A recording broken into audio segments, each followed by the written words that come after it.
Hello, I'm E.W. Tibbs. It's 2020, and with each new year, the topic of resolutions are always on our minds.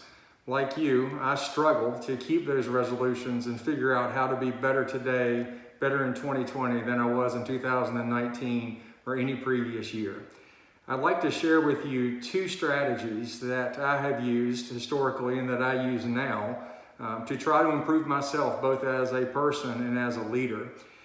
For me, resolutions are particularly hard to keep because they're usually with yourself. And what I have done in the past and what I do now is I bring in two things. The first is memories. And really, to have memories, for me, that means there's been someone in our past, in my past, that I've had a relationship with.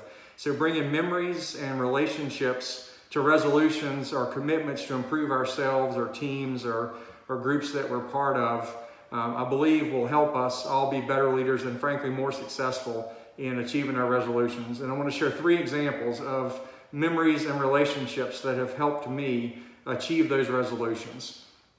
First, I want to reflect on a relationship, and that was with my father, Wayne Tibbs. While my dad passed away many years ago, memories that he left with us will last our lifetime and frankly for those that will follow. There are two things that I remember most about my dad, and it was a relentless work ethic and a ability to learn and a desire to learn that I have not seen matched either in myself or anyone else throughout my life. My dad was a particularly unique man in that he never graduated high school, and yet there was nothing that I saw him encounter that he could not fix or could not solve.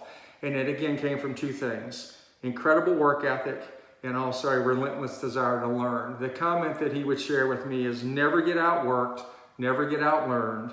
There's no excuse for being outworked, and there's no excuse for being outlearned.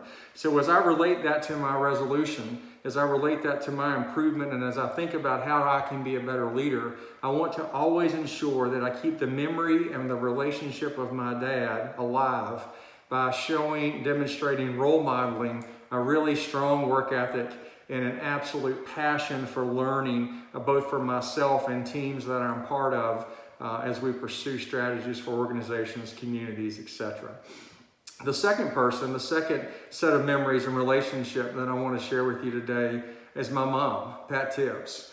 And there are two sections of memories, two groups of memories and relationships with mom that I want to share with you today. The first is that my mom has taught me throughout life, she continues to teach me today, the value of just love and compassion for every person that you encounter, no matter what, no matter their circumstance, no matter the tension in your life, or no matter how you might feel in terms of how that person has treated you. And this can be a really hard one. It's one that I'm working on every day. And so I've watched mom throughout my entire life show unyielding love and compassion for all those around her, and she inspires me. And every day as I go forward, every moment as I go forward, I want to honor my mom's memory that I have today and the memories that we're going to continue to create and the relationship that I have with her by showing that love and that compassion for everyone that I encounter based off of the things that mom has taught me. The second piece with mom is just commitment to purpose and task. My earliest memories with my mom, she was a bus driver. And I remember my sister and myself and my dad watching mom put herself through schools of certified nursing assistant as a licensed practical nurse and then ultimately as a registered nurse. And just watching her do that, the commitment to purpose, working multiple jobs, keeping us together as a family, unbelievable. And so the memories and the relationship with mom teach me value of love and compassion for everyone, every person that we encounter, and also a commitment to task and purpose, regardless of how difficult something might feel or how challenging something might feel. And then finally, the third memory and relationship I want to honor this morning as we think about how to better ourselves, how to commit to our resolutions to be better leaders, is an instructor that I had as a freshman nursing student. Her name was Juanita Smith.